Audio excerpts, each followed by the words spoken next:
Welcome to the Money Table. My name is Rhonda Chaplin. I'm so glad to be back in front of you. It's been quite some time.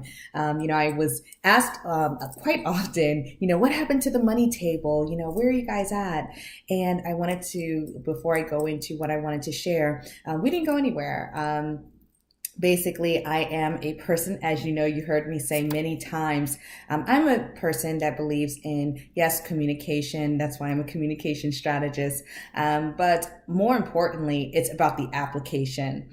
Communication is just the tool, the vehicle to move you to a place of application and action.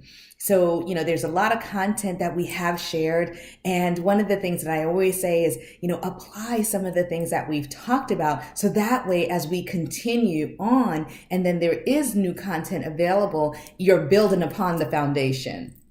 So a lot of what we shared from all of the prior recordings from August until, around November, those are all things to help you with your foundation. But today, what I wanted to talk to you about are strategies to personally weather the storm. And I'm not being very specific in terms of what the storm is, because although right now the storm is this virus that's hitting the nation, we're always going through a storm. And the thing is that when we go through the storm, when our foundation is really solid, nothing can move us because we will follow the same practices. We have developed and strengthened our muscles of good habits, good foundational habits that no matter what the storm is, we don't react or respond to the storm. We respond to what are some of the behaviors that we've already learned. So what I wanted to do today was to really talk about and provide some strategies to help you personally weather this storm.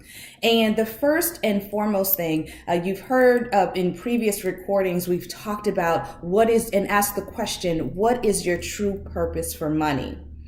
When you know what your true purpose for money is, you become very intentional. You become very focused. It becomes your why. And the true purpose of money could be a variety of things. It could be freedom. It could be family. It could be giving. It could be contributions. It could be whatever those things are that you went through the exercise. And what I plan on doing is over the next couple of weeks, I'll put together some dates so that way you can join a webinar if you have not gone through that activity of identifying what your true purpose for money is. And why is that so important that I'm stressing that first and foremost? It's because the storm that we're in, it should not distract you from your true purpose of money. So for example, I went to a couple places and a couple friends that they were going to Costco and BJ's and all these different places. They were sending me photos of empty bays where once was product. When you're going in, you're weathering the storm, your true purpose of money will drive you to a specific behavior of looking at your budget and saying, okay, how much do I need to spend? So this is the reason why. So for example, my true purpose for money is freedom. So my decisions are always based on what is it that I need to do to maintain free. As a business owner, that is critically important that I maintain my budget, that I really be disciplined, and not really overextend the budget that I set for that particular month. So that leads me to the next thing. Once you have your intention, once you know what your true purpose for money is, now you want to remain disciplined. So my question to you all is, when you look at your March budget, have you already kind of overspent what you outlined? And the thing is that, this is not something to beat yourself up over. This is not, an opportunity to say, oh my goodness, I messed up. No, we can't change what happened yesterday. We can't change what happened last week, but there's an opportunity to change behaviors moving forward. So one of the things that I would encourage you to do is to pull out your March budget and kind of look at where have you overspent in some areas. And then it's a move forward of not, going online. A lot of us are home for the next week or so, or, if this is not an opportunity to do online shopping, regardless of how many sales come forth. It's really around looking at, okay, here's where I've overspent, or here's where I've remained flat, meaning that, you haven't overspent as of yet. So you don't want to go into that place. And then if you have overspent, you're going to look at your April budget and make some adjustments. So, we've talked about two different areas already. We've looked at what is your intention, your true purpose for money. And now we've looked at, how can we bring some discipline back to our March budget, and also looking forward into April to already go into looking at making some adjustments. The next thing that I want to kind of point out is commitment. So now that, if everyone has stocked up on different things, I wanted to get a jar of spaghetti sauce, and I saw a sign that said limit 4 per family, so that automatically told me that there's an abundance of supplies. All of you have heard about the toilet paper and things of that nature. But what ends up happening is that when we have an overabundance, when we can see an abundance of something, we tend to use more of it. So again, you want to make sure that when you're looking at commitment, that for the next couple of weeks, you commit to using what you have and not purchasing anything new until everything is gone. Now, that doesn't mean use it in excess so you can quickly kind of run through it. No, it's really still continuing to be disciplined, ration what you have, but make a commitment that you're going to use everything that you have in your cupboards, in your cabinets, in your refrigerator, in your freezer. You want to use everything in your pantries. You start to really have the mindset of, I'm going to commit to using everything that I have before I go to the supermarket, before I go to the warehouses, before I go to the supply store, before I order from Amazon. Because oftentimes we start to create an abundance of things, and it's not what we need, it's what we want. So bringing some leveling to that. And then the next thing I want to share is around, we all have an opportunity right now to daily exercise and strengthen our financial muscles. What do I mean by that? This is a great opportunity to really start to learn new behaviors, start to learn, what are some ways that I can build my personal financial strategy in order to make sure that I'm staying on track with hitting my financial goals this year, that I'm staying focused. How do you do that? You have to exercise daily. And there's a variety of ways that you can do that. I'm not someone that will read things on the internet. I tend to go back to my childhood when my dad used to say, Dad, I want to go outside and play. And he's like, go to the library. So that behavior carried with me into my adult years. And one of the things that I love to do is read books. So as you're looking at, daily strengthening your financial muscles, what are some books? So I'll share some of my favorites with you, and there's tons out there, and I couldn't bring all of my books down from my library, but I just kind of pulled out a couple things that was kind of right there. So of course, my absolute favorite, Think and Grow Rich by Napoleon Hill.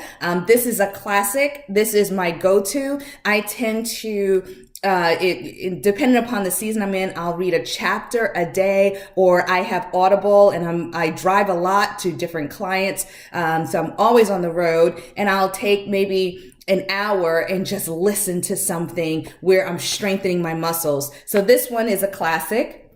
And then also, this is one of my favorites as well. God Wants You to Be Rich by Paul Zane Pilzer. It is another classic. It's one, it says how and why everyone can enjoy material and spiritual wealth in our abundant world. So this one is another one of my favorites. And then this one is what I actually did a study on and shared it with a group, and it's called D Free, D as in David, Free, Breaking Free from Financial Slavery by DeForest B. Soaries Jr.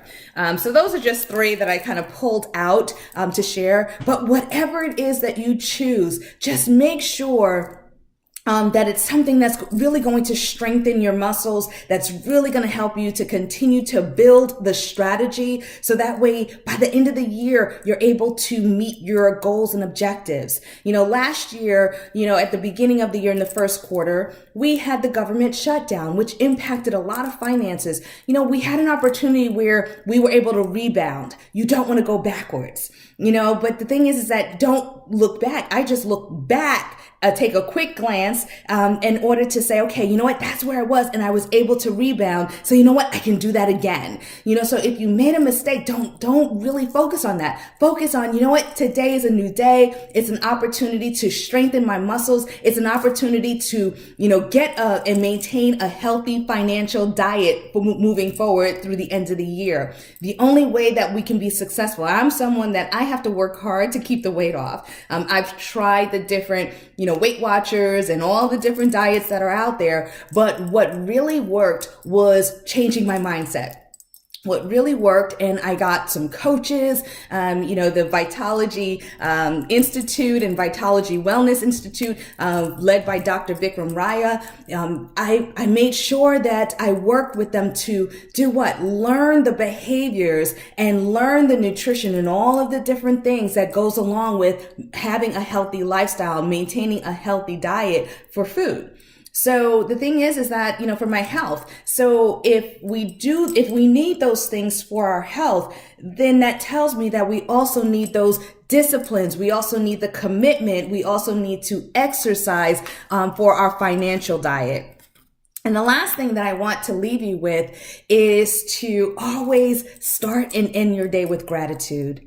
The thing is that, we can, really say I messed up. We can really say, well, this storm my emotions are going up and down and in my behaviors, I'm responding to my emotions. But the thing is that if you stay in a place of gratitude, if you're able to say, you know what? Today, I'm grateful that even though I'm in this storm, even though I may not have responded in a manner that I should have, but I'm thankful for the fact that I'm able to change it. I'm thankful that, I do have my health. I'm thankful that my family is okay. And whatever it is that you're thankful for, write about it. Write about, your why for the day. Write about how you were intentional, how you were committed, how you were disciplined, how you were able to really exercise doing one thing. Even if it's you read one page of a book or listened to one chapter via Audible, whatever it is, be in a place of gratitude. Be in a place of, I'm thankful that at the end of the year, I'm going to meet my goals. Already speak to that. Already see yourself being fruitful. Already see yourself, recouping whatever it is that you lost, whatever it is that you perceive that you have lost, because you really haven't lost anything. That's your perception. That's your emotions. But the thing is that you haven't lost. You have won. So the thing is that be in a place of being thankful for that and start and end your day with that. And the last thing that I would encourage you to do, because one thing I'm a firm believer in, if in order for you to get to a place of application, sometimes you need someone to hold you by the hand and to guide you. And I'm going to kind of shift the money table, the private group, and I'm also going to share in that private community a financial fast. The thing is that there is a great book, another book, I know, but Michelle Singletary, she wrote a book in 2010 called The Power to Prosper. And in that, she also provided guidelines for a 21-day financial fast. And I am going to post that information in the Money Table community group. So if you go over to the group, you do have to get permission. But if you join there, you'll join us in this 21-day financial fast. And you may say, Rhonda, why do we have to fast? Why do we need to do that? Well, I'm a firm believer in what the word says. And in Matthew 17:21, Jesus said, this kind does not go out except by prayer and fasting. So because he said that, there's some things that we have to commit to, not just prayer, but also fasting. So this is an opportunity for us to get some behaviors back in alignment, back our emotions back in alignment. And we can do that as a community. And you can also do that because you have an outlet to really share. Hey, if you're in a store, you can get on the community and say, oh, I'm about to buy this. And we can encourage you and we can inspire you to shift. But in this financial fast, just very briefly, you won't shop or use your credit cards. And then for 3 weeks, you'll refrain from buying anything that is not a necessity.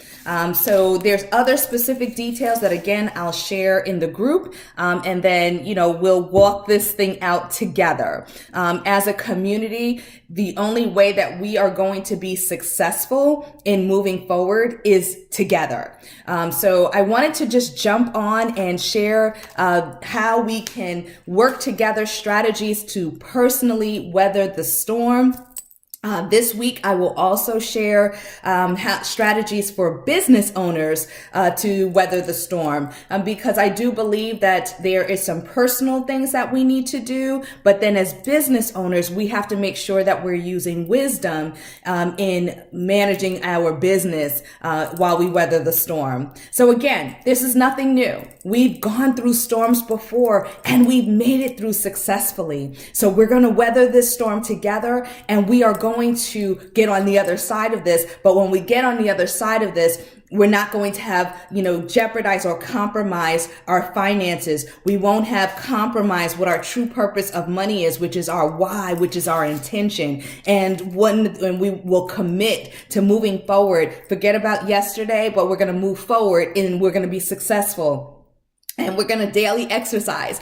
Daily, we're going to strengthen our muscles. And through all of this, we're going to be grateful. We're going to be grateful for the new friends in our community that we're going to be able to connect with. We're going to be grateful that we'll have tools and resources and a lifestyle change that's going to impact generations to come.